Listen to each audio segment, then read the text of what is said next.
The job market has been stuck in a slow to hire, slow to fire phase all through 2025. And now we're going to dive into what will happen in 2026. I don't actually see it getting any better. How about you? Yeah, there's really two different narratives going on. They're kind of diverging, as some economists think it's going to rev up with Trump trying to stimulate the economy, and others think due to AI and also just a slowdown of the economy. Well, let's be clear. Trump will for sure try to stimulate the economy. Yeah, that is the number one thing on his mind, right? Home affordability.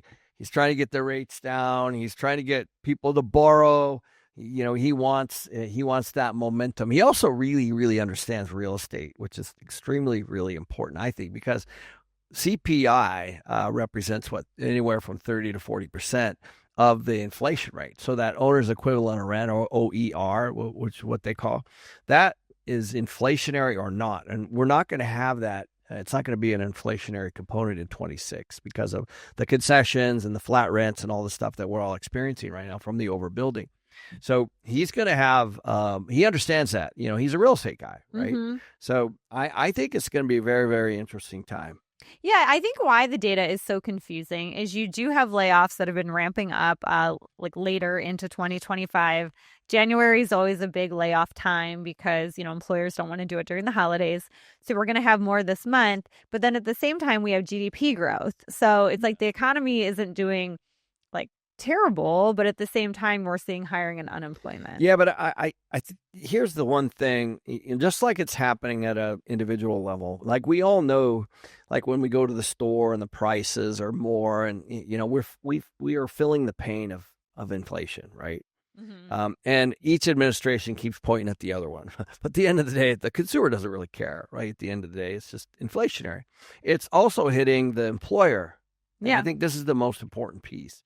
So the employer is actually feeling the pain too, and all kinds of stuff. So, if you have a commercial office building, that CPI is tied to your lease. So there are things that are trickling through that are hitting employers, including labor costs and all that stuff. So why is that important? Because I think, certainly it wasn't in my company, we're people are really looking at where are the nickels and dimes and dollars being spent right now. They're looking at contracts, they're looking at renewals, they're looking at AI, they're looking at all these pieces, because when the money's flowing in, those things oftentimes get overlooked. It's like when you buy a piece of real estate in a rising market. Like, you're not too concerned with all the expenses. Now, when it's flat or negative, you start to really dig in. It's the same thing personally, right? Like, if you lose your job, you start to look at all these things that that you can. Oh, you know what? I can get rid of my Netflix and a subscription. I can get rid of my gym. Like, those are things that people start to do and pull back. That's what's happening with employers right now, and they're starting to take a look at their operational costs. And that's why would they do that? They're doing that because their income's down, or they're concerned about their income for next year. And AI is a piece, right? Mm-hmm. They're saying, okay, if even in my own company, we have customer service, right? And we had somebody leave. They got poached by somebody else, and so internally we're like, well, I think we can actually have a lot of this stuff done through AI. So it wasn't that we let that person go. It's just that we have now another, I guess, something on the shelf that we can look at to still accomplish the customer service role, but not with a full-time person. Listen, if you own a few hundred units but can't seem to break through to thousands, I know exactly what holds you back. It's not that you can't find deals. It's not that you're not working hard enough. The problem is you're still trying to do everything yourself. And that approach that got you to a few hundred units, it's exactly the same thing that's keeping you stuck right where you are. So here's what nobody tells you. Scaling to thousands of units isn't about working harder. It's about building the right team and structure and systems. So I manage about 10,000 units and 300 people just in about 3 hours per week. And I want to show you exactly how it works. I'm opening up my boardroom for one day and to just 19 investors. You'll get my complete playbook. the org charts, the systems, how I raise capital, how I structure my team, everything. Plus, you get a 30-minute private call with me after I review your application. That call alone is going to be worth more than the investment. Click the link to apply below. Yeah, and I think it really does go back to this soft landing that we've been hearing about for years now versus a recession. Are we going to have a soft landing? Are we going to have a recession? And the data points are really just so mixed on this that it's really hard to know.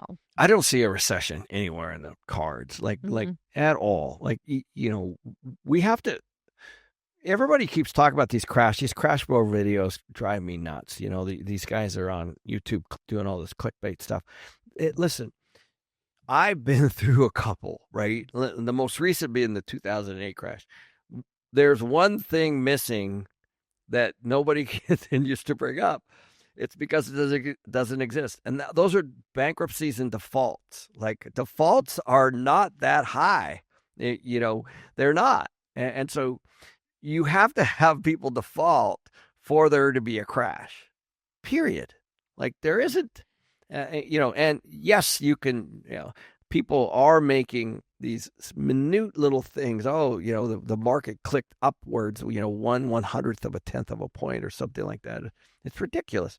So back in 2008, there were so many properties that were going back to the bank. It was obvious, right? Okay, there's going to be a huge repricing. And that's exactly what happened. We're not having that now. Next year, I do think, well, first of all, this first quarter, we all know we're going to see a bunch of homes hit the market, right, on the residential side. But I think we always kind of do in January because nobody wants to list their home during the holidays. Yes, yeah. Agreed, yeah. So whether it's been historical or whatever, we could agree that it's going to happen, okay? So that point is yes. And so that's going to happen. So that's going to increase the number of supply. That's going to create some price softness, and it's going to give the buyer more options, period. And so so that if you want to consider that a reprice and knock yourself out. But to me, it's historically what has been happening is that people typically don't like to list during the holidays, and there's all these new listings. It's the same on the commercial side too. We have a huge conference that we go to called the National Multi-Housing Council, NMHC. It's in Las Vegas, and it's this month. And what will happen is these brokers will come with all these projects that they've been working on since, let's say, September or August of last year. And they're going to be presenting them, and they're going to call them off market or, whatever. They're going to create this frenzy. And there's going to be a tremendous amount of stuff that's going to be listed in January, February, and March. Very, very common for my business. And what does that do? It gives the buyers more options. That's a good thing. Yeah, and when you go back to the unemployment, a lot of economists are saying no economist thinks there's going to be massive job growth in 2026, just like you don't believe there's going to be massive real estate price growth in 2026. So it's interesting to me because the unemployment is following the predictions for real estate very similarly, where a lot of people either think that it's going to be slow economic growth, meaning, a little bit of hiring, not a ton, and then, similar housing prices, no real growth, but hopefully buyers, start to come back into the market. But then the naysayers that are saying, this is going to be a recession are saying that unemployment could hit all the way to 6%. They're kind of doom and gloom there. Yeah. And that is high, that would be like recessionary. But at the same time, if you had that, you're definitely going to see lowering of rates to stimulate the economy. Yeah. Again, I think if somebody's, what are we at, 4.5 right now? Mm-hmm. But it is ticking up. Yeah. Not much. It actually, the jobs report's coming out this Friday, and it's expected to be positive. But, here's the thing. For somebody to say, I think it's going to be 6, there's a reason for that. Like, you just got to look at what are they trying to accomplish by saying it's going to be 1.5 points higher? They're trying to create fear. That's what it is. Because you know what will happen? First, it'll go to 4.6, then it'll go to 4.7, then it'll go to 4.8. It's going to be like a frog in a pot. It's going to slowly cook higher. And there'll be plenty of time to, adjust and figure stuff out. It's not going to go from 4.5 to 6. That is a crash bro mindset. Well, I think they mean through all of 2026, not like this jobs report. Still, it's not going to go up 1.5 points in But 2026. you even There's say no with flipping it. AI that, You know how many millions and millions and millions of people that is? but you're the one that always argues with AI. So AI could accelerate this job Well, loss it situation. will accelerate. It not could. It will 1,000%.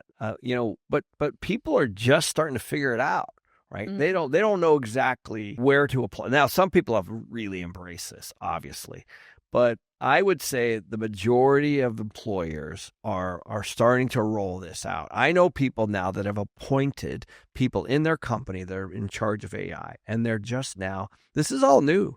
I would say this is in the first few innings. That's where we are.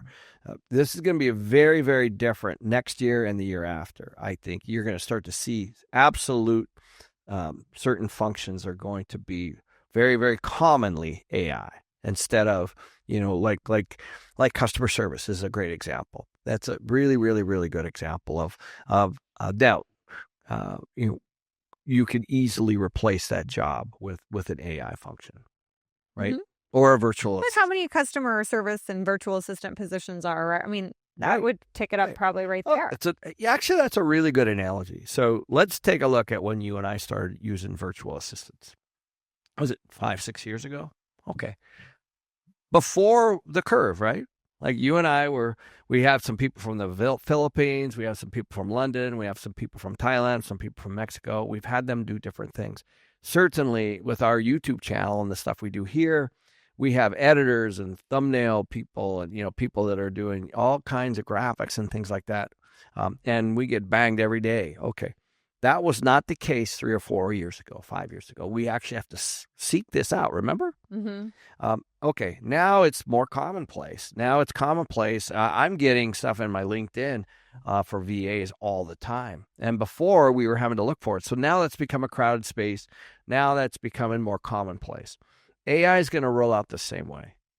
That's my belief. These are slow moving things that eventually, and when I went to that YPO conference in LA recently, it was there were several companies that were saying, we'll come into your company and teach you how to apply AI to your business. And we're looking at that. We hired a consultant for that. So, the thing is, you got these old people, call them old, anybody that's over 40, that don't know how, Mm-hmm. right? And they're busy. They're at capacity, a lot of them. Certainly my accounting department is at capacity, right? The last thing they're going to do is, you know what? I'm going to figure out how AI can, make us more efficient and reduce my staff. Like that's just not going to happen. Has to come from leadership. Leadership's busy. And what it does is it rolls out slowly. And so, yes, it will affect unemployment, but it's not going to be a correction like from 4.5 to 6 at all. So let's talk about if unemployment were to go up, like how that would affect essentially the economy. Because I think a lot of people, haven't really been through any kind of slowing down or recessionary time. Even if we don't go into a recession, we are in a much slower economy than we have been since 2021. Oh yeah, yeah. Things are very, very different. Of course, I think you're gonna. Well, the first thing is wage growth slows way down, Mm-hmm. right? And what happens? The people go on some kind of assistance. Hopefully, they can get those kinds of things. So you're going to start to see that, and the spending, the discretionary spending stops, right? So all the low hanging fruit stuff stops. What doesn't stop is rent, transportation, the food, those basic things, right? And those don't stop, but a lot of other things stop. I mean, think about when you've been personally through some kind of hard time. What did you cut back on? Right. Yeah. You cut out all the different things that Yeah, that's what happened. but at the same time, though, a lot of people argue that with rents, you can't do rent increases if people are on a tight budget. Like there is a cap of Well, that. trust me, if the tenant could command what they wanted to pay in rent, they would. They Mm-hmm. can't. It's not in their hands. Mm-hmm. What rents are governed by supply and choices. Mm-hmm. not by a tenant. The Right. tenant moves where they need to, but rents. Or get a roommate if they But need to. if a Or tenant loses a job, the landlord doesn't go, "Oh, I'm going to lower our rent for you." That's not how that works. hmm So it's if the market if the property is full and it's experiencing rent growth, it's a result of the supply in the market. It's a result of low interest rates, perhaps. It's whatever, and as you start to add more supply, like right now is a renter's market, and why is that? It's because we added over 500,000 units last year in 2025 that hit all over the country, and that added supply gave tenants more choices, and so rents are flat, and there's also concessions. But unemployment, and now, by the way, it 100% affects where an investor should buy, hmm right? It will affect Airbnb. Yeah. It will affect high end, for sure, Class A, right? So all of that stuff. So if it persists, if it goes up to 6, a developer that's going to build Class A apartments might look a second time and go, maybe not such a good time right now because people are having an affordability issue, right? And what'll happen is there'll be a spotlight on rent control and rent subsidies and those kinds of things. But it will affect home buying for sure. Oh, of course, Mm. yeah. I mean, of course, because people can't get mortgages without W-2 income. Like you and I both experienced that. Neither of us take paychecks from our companies. However, and the banks don't like that. Yeah.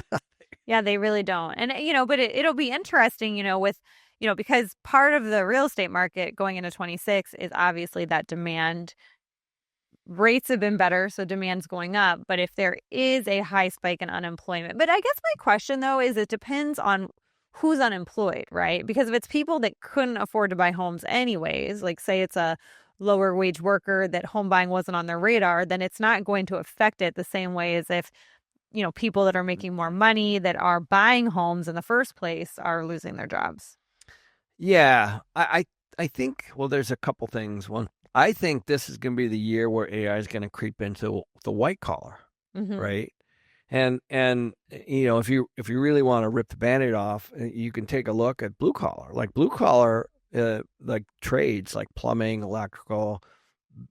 Those industries are crushing it right now because obviously I don't want to go too far down this rabbit hole, but the colleges preyed on the high schools. They looked at those kids as customers.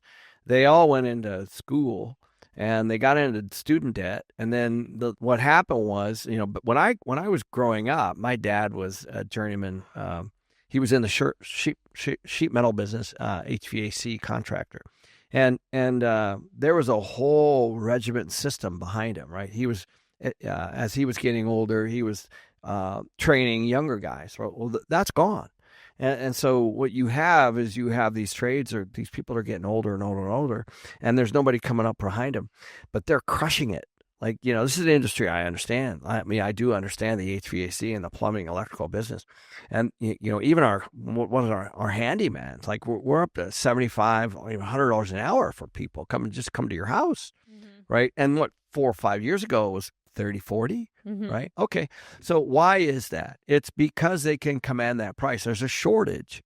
So, so I think, back to your point of who can buy houses, that's a sneaky industry.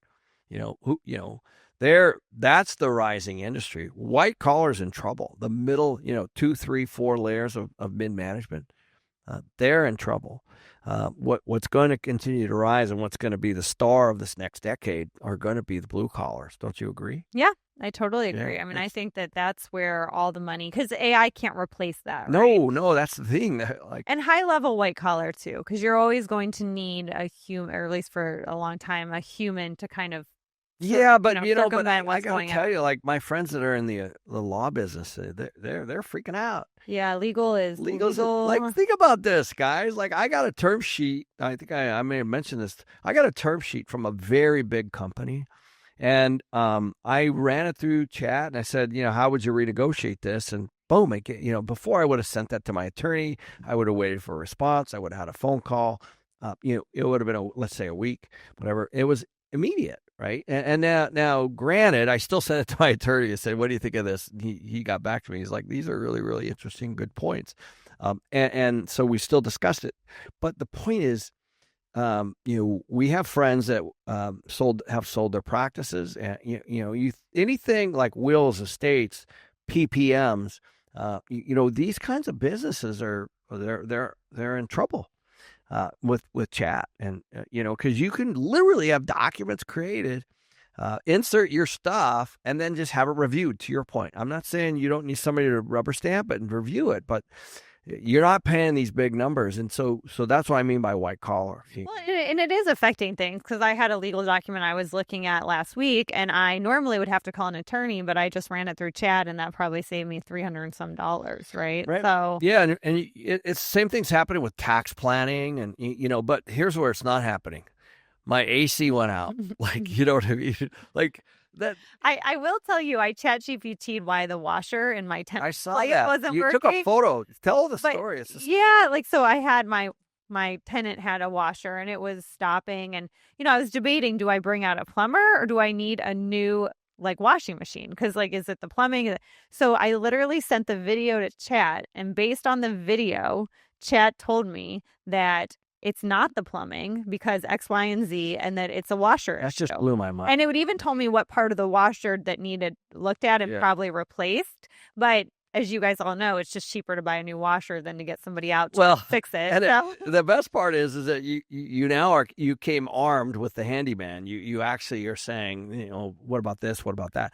That is the beauty of it. Well, and I was going to call it a plumber. So that really saved me money, because it saved me a $200 plumber visit to tell me that the line was okay. Right. And so, but to your point, you still need someone to fix it. If you're going to fix it, you still need an appliance guy to sell it to. But you're going to be armed, a little more educated. Same thing on legal, right? So this is kind of the point. But at the end of the day, electricians, plumbers, HVAC, you guys know, there's a whole bunch of other stuff. Landscaping, like that stuff, those folks are going to be just fine, and this is their time, man. It's really kind of exciting because I grew up around that. I grew up around the blue collar stuff, and at that time it was a well recognized, kind of honored profession. They were craftsmen, and that got all replaced with as college just picked those people off and said, hey, you can go get a college education. And I'm not saying that was wrong. I'm not, but the point is that is what happened, and it just gutted that industry, and now it's come roaring back. Yep. And then another thing I think with unemployment that can happen is your monetary policy, right? I mean, that's a big one where the Fed's involved and they drop rates, and, the government starts printing again if needed when you have high levels of unemployment. And we saw this in 2009, That's 10. true. That's been going on forever. I don't I think sometimes people are just starting to be conscious about it. Well, you just got to go back and look. We've been printing since the 80s. But I do think it's important to note that we haven't had a real slowdown since 2008. So, those of us that are younger haven't really experienced it. That's true. Well, I'll tell you, because I'm older, but when I first bought my car, I think the interest rate was 18%. My first car, 18. Now, that was in the 80s. Just go look, right? Okay, so, everybody's bitching at 6, right? Well, they just created a 100-month car loan too. I saw that. Oh my gosh, that what that really means is they're just trying to keep your payment the same. Mm-hmm. Yeah. So you have to go back, and I think what happened in the 80s and the 90s and 2000, 2010, 2008, let's call it. To your point, there really hasn't been a big correction. And times are a little bit different right now. But one thing is for sure, real estate is not going to create it. Real estate will not create this problem, because we will not see a big default here. And the issue is going to be affordability. That's going to be, and I've said this, I think we're moving back to a renter nation. Right now is a great time to buy, because the renter has the upper hand. And so if you're trying to purchase, you're purchasing on fundamentals, on real numbers, right? Mm-hmm. So real numbers today, flat rents, concessions, high expenses, those are real. Higher interest rates. So if you can buy today and weather the storm, then you're going to be in a good position. Now, of course, you want to make sure it cash flows today. If it doesn't cash flow today, then pass. And so most of the deals that we look at, we pass because the seller is typically looking still in the rearview mirror, where you want to look out the windshield and say, what's the future have in store? So they're trying to, they still believe in old pricing, and you have to buy on tomorrow's numbers.